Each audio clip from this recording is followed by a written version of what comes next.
Have you ever been haunted before? Well, this is the haunting of the puppy house. Hey guys, it's Alien. Welcome to my channel, or welcome back to my channel. I still don't have an intro. Hey guys, it's Alien and I'm on YouTube. I still don't have an intro, and today is not gonna be the day that I figure out one. So let's just get straight into the story time. The story begins with Jessica and her mom moving to a new house in Montego Bay that they wind up calling the puppy house. So the mom had left Kingston in search of a job and winded up giving birth to Jessica's little sister. However, the house that they moved in had a very creepy vibe to it. And this creepy vibe was highlighted by a painting of 6 men in the living room carrying a coffin. Additionally, the landlord's room on the second floor was strictly off limits, with the only instruction of never going up there.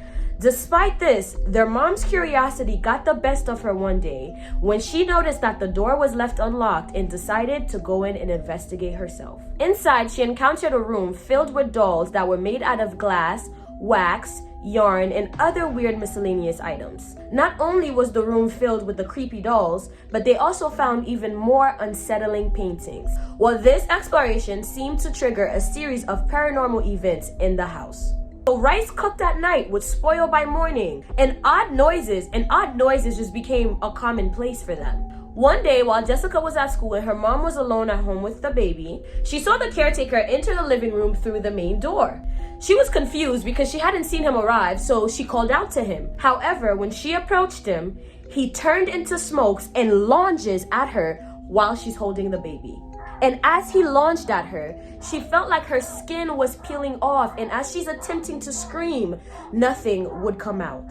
She tried to escape as though it felt like a spirit was literally lifting her off of the floor. Well, a neighbor ran into the house to her rescue. So after the neighbor comes into the house to rescue the mom, Jessica's mom would go pick up Jessica from school and they would head back home, and that's when Jessica would have her second encounter. And this is when the second encounter would happen. So later, the mom returned home with Jessica. She was accompanied by a neighbor who gave her something called a 711. But 711s would emit a very strange smell if danger was around or if danger was detected.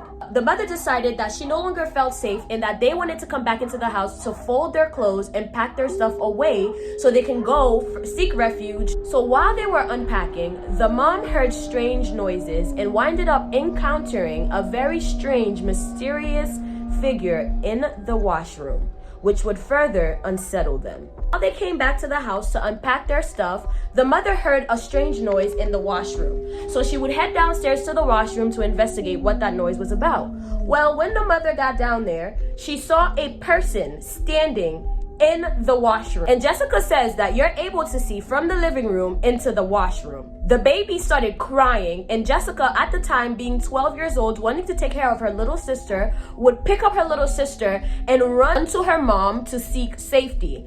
And when her mom saw her, her mom said, "What are you doing out here?" She answered her mom and she said, "Well, the baby started crying and I got scared, so I just ran to you." And as soon as she said that, she said, "I kid you not, she heard right from outside the house a cow go moo." And she said, "Mom, did you hear that?" Her mom said, "Shh, child, be quiet. Whatever you think you heard, no you didn't.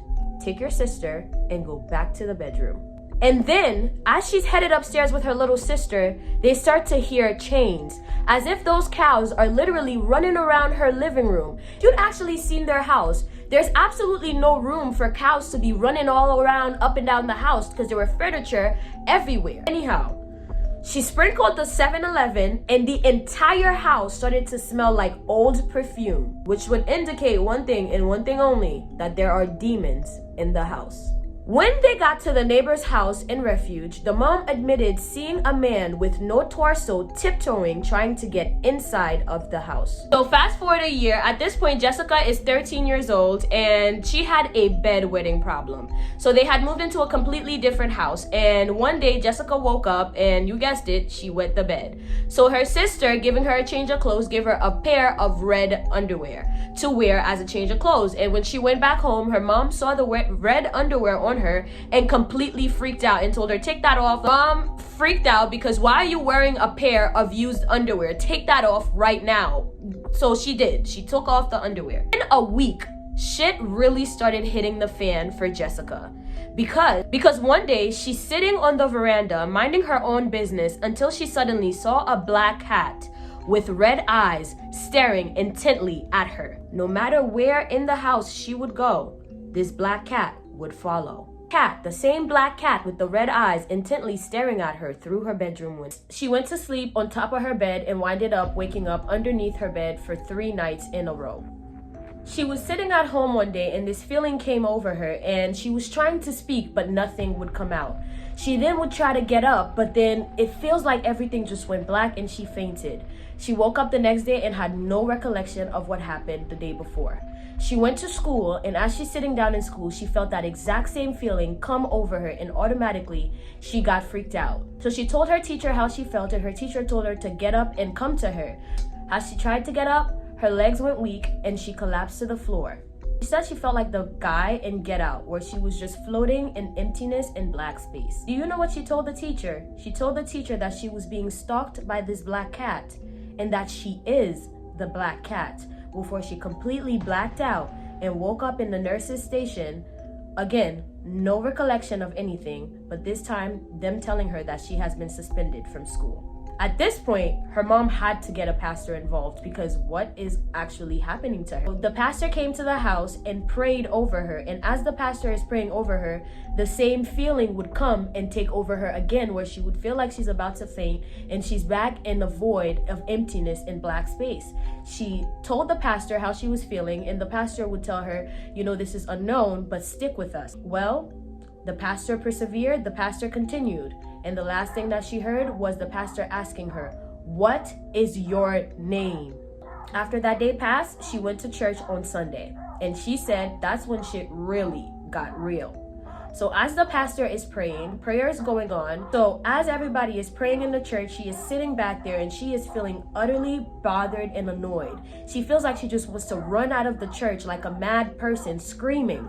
And as she's getting up to run out of the church, the pastor grabs her. They prayed and then she went home. Needless to say, when she gets home, she is scared. She's scared to sleep by herself.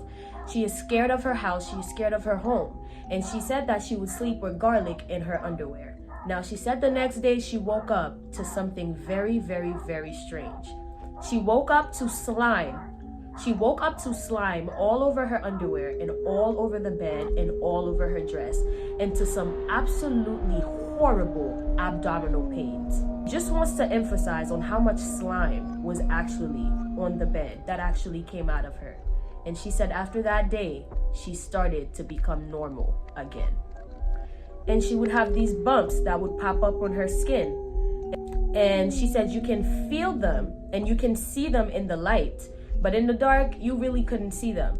So she would attempt to fast and pray and pray and pray until she became completely normal again. But anyway, Jessica, thank you for submitting your story. This was anonymous, so I'll keep it anonymous. If you guys haven't already, please subscribe to my YouTube channel. Go head over to my TikTok. Also follow me on TikTok and leave me a follow on Instagram as well. I appreciate you guys if you guys made it through this far in this video. Yeah, that's it. Thank you. Subscribe. Bye.